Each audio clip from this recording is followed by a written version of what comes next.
Kuliner di Kabupaten Sukabumi semakin berkembang dengan berbagai kreasi unik. Salah satunya adalah pangsit lekoh yang menawarkan pengalaman berbeda dalam menikmati bakso.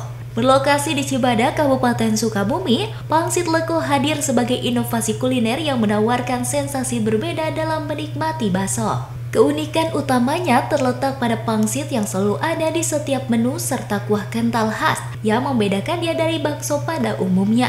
Yusuf Taufik, pemilik pangsit lekoh, menyebut bahwa ide usaha ini terinspirasi dari berbagai kuliner seperti bakso, cuanki, dan batagor dengan harga mulai dari Rp15.000 hingga Rp40.000. Ia menekankan bahwa inovasi dan ciri khas adalah kunci untuk bersaing di dunia kuliner. Pangsit lekoh itu ya sama aja kayak yang lain, bakso, cuma kita berkreasi, ada pangsitnya.